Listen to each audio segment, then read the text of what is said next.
আপোনালোকে যদি আসাম পুলিচৰ এবি আৰু ইউবি প্ৰথমৰ কাৰণে এপ্লাই কৰিম বুলি ভাবিছে তেন্তে এইখিনি কাম কেতিয়াও নকৰিব তো কোনখিনি কাম নকৰিব আপোনালোকক মই ডিটেইলছত কম তো আপোনালোকে ভিডিওটো সম্পূৰ্ণকৈ চাওক আৰু আপোনালোকে যেহেতু কাইলৈৰ পৰা অনলাইন কৰিবলৈ বিচাৰিব তেন্তে আপোনালোকে এইকেইটা কথা মাষ্ট বি ফলো কৰিব লাগিব how to apply application must be submitted online through SLPRB website www.slprbassam.in অৰ্থাৎ আপোনালোকে এপ্লিকেশ্যন আসাম পুলিচৰ অফিচিয়েল ৱেবছাইটতে আপোনালোকে আপলোড কৰিব লাগিব no other forms of application will be entertained অৰ্থাৎ বেলেগ ধৰণৰ ফৰ্মত যদি দিয়ে তেন্তে একচেপ্ট কৰা নহব তো লিখিছে যে আপোনালোকৰ candidates must follow the following steps so আপোনালোকে তলত দিয়া ষ্টেপ এটা ফলো কৰিব লাগিব প্ৰথম কথা হ'ল আপোনালোকৰ কি লাগিব এটা ৰেজিষ্টাৰ মোবাইল নম্বৰ লাগিব যেটো ৰেজিষ্টাৰ কৰিবলৈ আৰু যেটো মোবাইল নম্বৰ আপোনালোকে ৰেজিষ্ট্ৰেচন কৰোতে ব্যৱহাৰ কৰিব সেই মোবাইল নম্বৰটো আপোনালোকে ৰিক্ৰুটমেন্ট প্ৰসেস শেষ নোহোৱালৈকে লগত ৰাখিব লাগিব লগতে এটা ইমেইল আইডি আপোনালোকক লাগিব আৰু সেই ইমেইল আইডিটো আপোনালোকে সেই যেতিয়ালৈকে ৰিক্ৰুটমেন্ট প্ৰসেস শেষ নহয় তেতিয়ালৈকে আপোনালোকে সেই লগতে ৰাখিব লাগিব আৰু লগতে আপোনালোকক এটা কথা কৈ দিওঁ যে ৰেজিষ্ট্ৰেচন কৰোতে এটা ৰেজিষ্ট্ৰেচন আইডি আহিব আৰু সেই ৰেজিষ্ট্ৰেচন আইডিটো আপোনালোকক লাগিব বাকিখিনি ডকুমেন্টস আপলোড কৰোতে নেক্সট আহো আপোনালোকৰ পাসপোৰ্ট সাইজ ফটোগ্ৰাফ সো আপোনালোকে পাসপোৰ্ট সাইজ ফটোগ্ৰাফ দিওতে গুড কোৱালিটি দিব লাগিব আৰু আপোনালোকে কেতিয়াও মোবাইলত ফটোটো নুতুলিব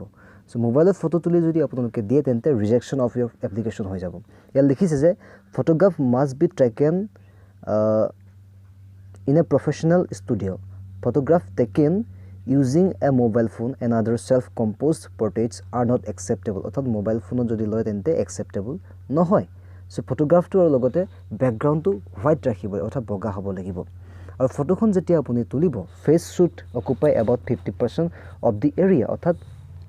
ফটোখনৰ 50% মুখখন দেখিব লাগিব অৰ্থাৎ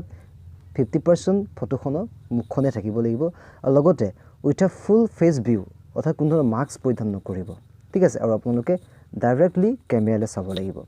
the main feature of the face must not be covered by hair or of the head অৰ্থাৎ আপোনালোকৰ চুলিয়ে যাতে মুখখন ঢাকি নাৰাখে আৰু লগতে forehead both eyes nose cheeks lips and chin এইবিলাক clearly visible হ'ব লাগিব if you normally wear spectacles glare on glasses is not acceptable in your photo so আপোনালোকে যদি normally spectacles নাই বা গ্লাস পিনে অৰ্থাৎ সানগ্লাস আদি পিনে হেবিলাক পিনে যদি ফটো উঠে তেন্তে একচেপ্ট নকৰিব ask your photo studio to provide the image in a JPEG format and also on a standard 4x5 cm into 3.5 cm ফটোখন হ'ব লাগিব 4x5 cm and 3x5 cm আৰু maximum pixel resolution হ'ব লাগিব 640 * 480 ঠিক আছে লগতে মিনিমাম পিক্সেল ৰেজোলিউশন হ'ব লাগিব 320 * 220 next the maximum file size অৰ্থাৎ maximum file size 450 KB হ'ব তাতকৈ ওপৰত হ'ব নালাগিব 400 দিব পাৰিব 300 দিব পাৰিব নেক্সট আহো সিগনেচাৰ তো সিগনেচাৰ ক্ষেত্ৰত আপোনালোকে পেইনটো হ'ব লাগিব ব্ল্যাক নাইবা ডাৰ্ক ব্লু হ'ব লাগিব আৰু আপোনালোকে এখন বগা কাগজত সাইন কৰিব লাগিব কোন ধৰণৰ মোবাইলৰ সেই সিগনেচাৰটো নতুলিব ঠিক আছে মোবাইলৰ নহব তো হেতু কৰিব লাগিব সিগনেচাৰ তোলাৰ পিছত সিগনেচাৰটো মৰা পিছত আপোনালোকে এটো স্ক্যানিং কৰিব লাগিব ঠিক আছে স্ক্যানিং কৰাৰ পিছত JPEG ফাইল কৰিবলৈ ফৰমেট কৰিব লাগিব the maximum pixel resolution for the image is 800 * 300 অৰ্থাৎ 800 * 300 হ'ব লাগিব আৰু লগতে মিনিমাম পিক্সেল ৰেজোলিউশন হ'ব লাগিব 400 * 150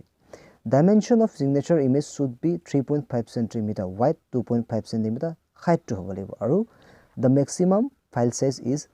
100 KB অৰ্থাৎ 100 KB তলত হ'ব লাগিব mobile phone photograph of signature is not acceptable মই এটো ঘনে ঘনে কৈছো যে মোবাইল ফোনত কেতিয়াও আপুনি নিজৰ ফটো হক সিগনেচাৰ হক কেতিয়াও নতুলিব তাৰ পিছতে আপোনালোকে আপলোড কৰিব লাগিব SSLC নাইবা HS ৰ যিখন মানে সাৰ্টিফিকেট পাস সাৰ্টিফিকেট নাইবা মাৰ্কশিট আপলোড কৰিব লাগিব তাৰ পিছতে SSLC যিখন মানে এডমিট কাৰ্ড সেই এডমিট কাৰ্ডখন এজ প্ৰুফৰ কাৰণে অৰ্থাৎ আপোনাৰ বয়সৰ প্ৰুফ কাৰণে মেট্ৰিকৰ এডমিট কাৰ্ডখন দিব লাগিব লগতে আপোনালোকৰ যেটো ৰেজিষ্ট্ৰেচন অৰ্থাৎ আপোনালোকৰ এমপ্লয়মেন্ট এক্সচেঞ্জ অফিচৰ যি ৰেজিষ্ট্ৰেচন নম্বৰ সেই কাৰ্ডখন আপোনালোকে আপলোড কৰিব লাগিব তো আপোনালোকে এইখিনি কাম কৰিব লাগিব লগতে আপুনি যদি VDP নাইবা তেনেকুৱা ধৰণৰ কোনো সাৰ্টিফিকেট আছে তেন্তে আপোনালোকে আপলোড কৰিব পাৰে ঠিক আছে কিন্তু 3 বছৰ এক্সপেৰিয়েন্স হ'ব লাগিব ওয়াৰ্কিং দেখাব লাগিব তাত আৰু লগতে আপুনি যদি এবাৰ ৰেজিষ্ট্ৰেশ্যন আই ডি হেৰুৱায় তেন্তে সেই ৰেজিষ্ট্ৰেশ্যন আই ডিটো নেক্সট আকৌ বেলেগ এটা ৰেজিষ্ট্ৰেশ্যন আই ডি আপুনি কৰিব নোৱাৰিব বুলি ইয়াত উল্লেখ কৰিছে আৰু আপুনি এটা ভেনুৰ পৰা যদি পৰীক্ষা দিয়ে মানে PST বা PET দিয়ে দেন